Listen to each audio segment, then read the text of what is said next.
Hi, my name is Laura and I will talk about a negotiation process in the Democratic Republic of Congo.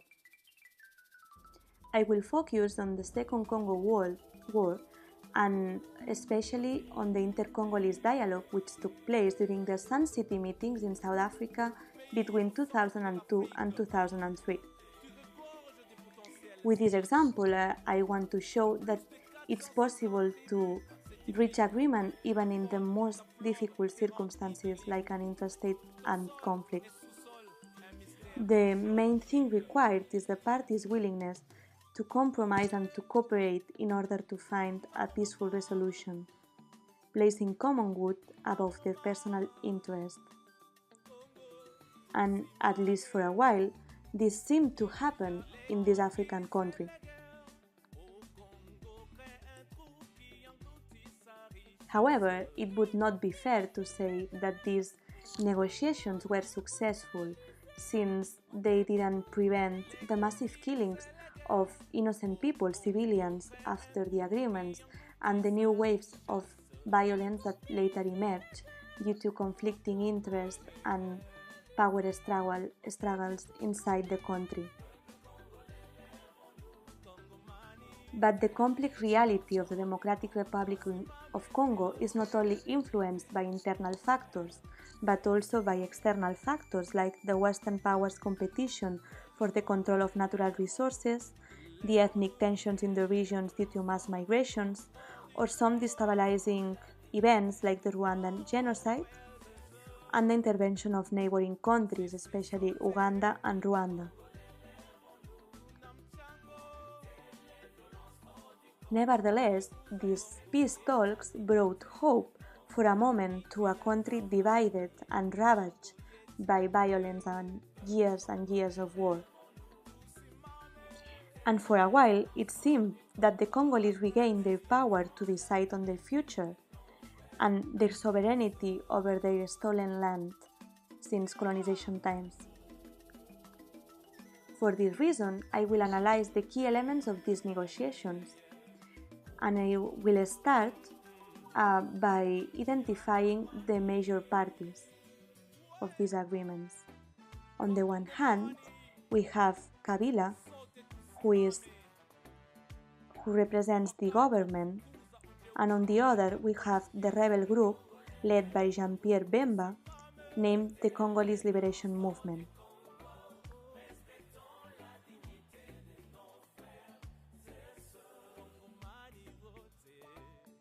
But these negotiations were interesting because they were inclusive, meaning that they not only include the actors directly involved in the conflict, but they also include all the stakeholders concerned, from the unarmed opposition to civil society groups.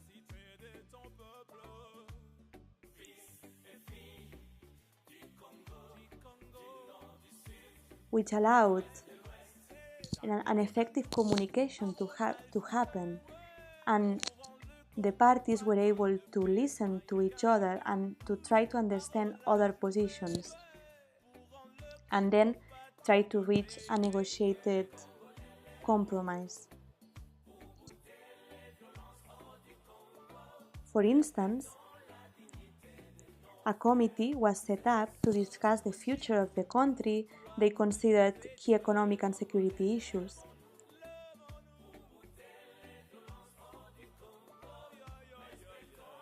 And even a truth commission was established to bring the truth between the conflicting versions of the conflict and to address justice through the collections of grievances of all the people. And this is necessary to move towards a genuine process of reparation and reconciliation, which would prevent an escalation of violence and the perpetuation of war.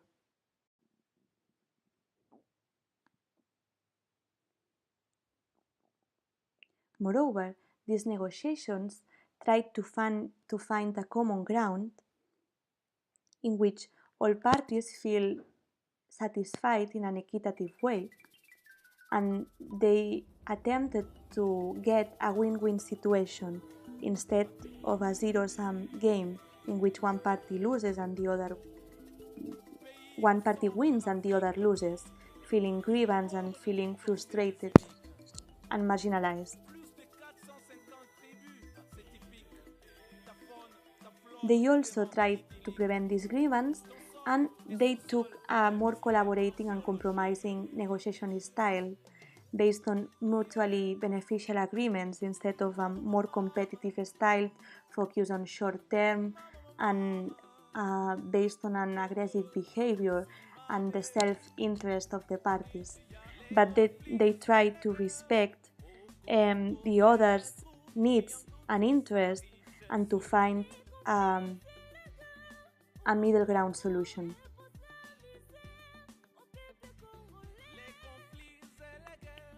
There was also pressure from within and also an external pressure from the regional and international communities, which was important because this pressure forced the parties to sit around the negotiation table and to find an agreement without resorting to violence.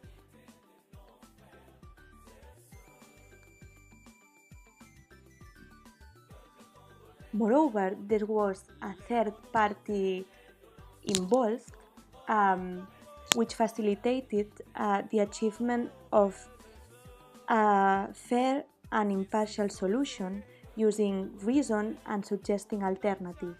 And it's interesting because this neutral mediator was the president of Botswana, Sir Ketumile Masire, who was proposed by the Organization of the African Unity, and with this decision they tried to find an African solution to an African problem, trying to find a solution within African borders to avoid an external imposition.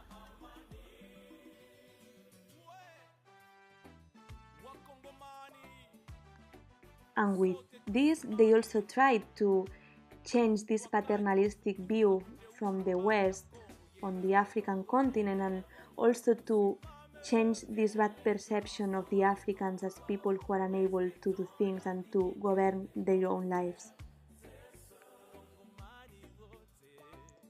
And finally, this approach led the parties in conflict to assume the ownership of the agreement on decisive issues and that were essential to end the conflict and to address the root causes, which is crucial for achieving a durable and sustainable peace.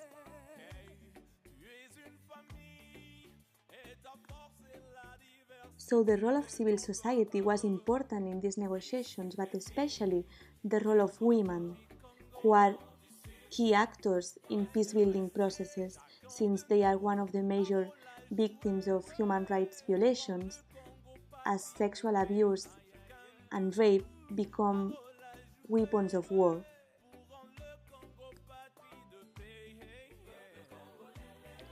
So their participation was outstanding, but they still had a low representation, since the Congolese society is still patriarchal and has a chauvinistic culture, and gender inequality persists.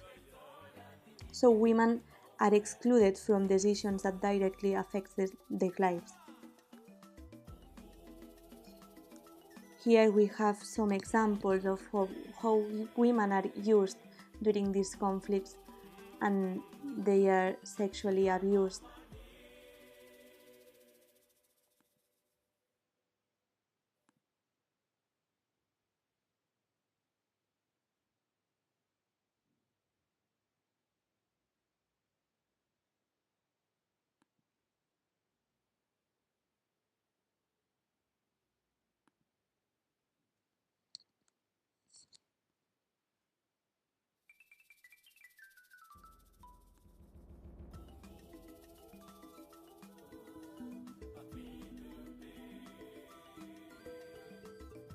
So in the end, this conflict that erupted in 1997 has not finished despite these negotiations and the positive aspects of these peace talks, because as one of the researchers of the Escola da Pau of the University of Bellaterra, who says that Congo, the Democratic Republic of Congo, still suffers one of the most serious and forgotten conflicts in the world.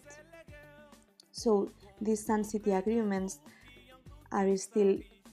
were still ineffective, becoming a superficial layer of makeup to clean up the international image.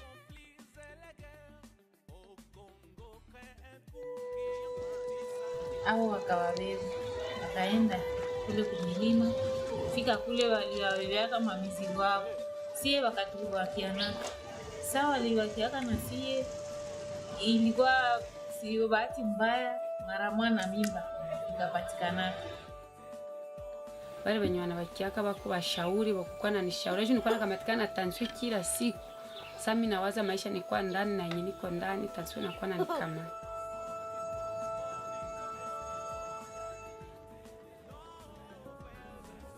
For the past 2 decades, rape has been used as a weapon of war in the eastern part of the Democratic Republic of Congo. It comes cheaper than a bullet, yet leaves an enduring legacy of broken communities, traumatized women, fractured families, anguished husbands, and children with uncertain futures. It can impact generations. Nilichukia sana toka niliona watu ngapi kumujua. Niona kwanza kama nani fidelite imekosekana. Maanake nikasikia haviwezekana kabisa, nimkamata saa vile mnyama moya hivi. Haiko kila mtu ndiye anapokea. Alisirika sana, fujo ilikuwa ya mingi, make tushinda tufanye nini. Ikakuwa kuachana kunyuma. Sasa gisi ya kusema unaweza tosha mimba haiko. Na unasikia kutosha mimba ni makosa. Fikia paka mwivenye tunaishi mbaya sana paka jamaa. An estimated 200,000 women were raped during Congo's civil war. As a result, the country has become an accidental lab for some of the most progressive work on rape recovery. Local gynecologists have become worldwide experts in the repair of fistulas, the tears between anus, vagina, and bladder that are often the result of violent rape. For survivors who are kicked out of their homes and shunned by their communities, learning a trade such as cooking, tailoring, or hairstyling can be a lifeline. Rape's toll on couples can be particularly devastating. Husbands, who are often forced to watch the rapes, feel emasculated for not being able to protect their wives. They blame them for the crime and reject the children born of rape. One organization, Promundo, is helping knit couples back together by providing group therapy for traumatized husbands. Nijokutana tena mnani mkundi muko wengine tena wenye bako na shida sawa sana na ile yangu. Nikasia kama nabo hata mizozo ilikuwa meko wa mwisho tu balikaribia nani babibi yao, na wakati nimesia nani zile shida sasa mimi nilikuwa nawaza kama ni mimi peke tu.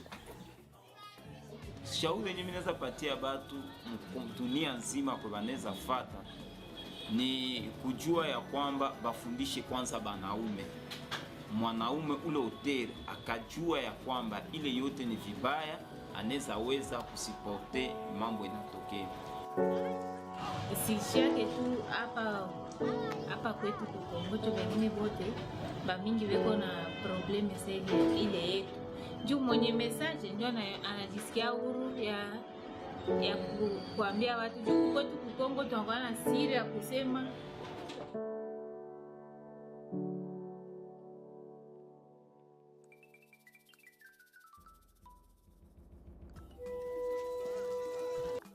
So there is still a long way to go to achieve a long-lasting peace in the Democratic Republic of Congo, because it's difficult to change people's mentality, and education is essential.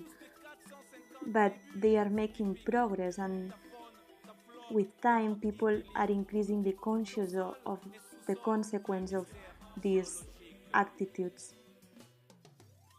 And that's all, and thank you for your attention.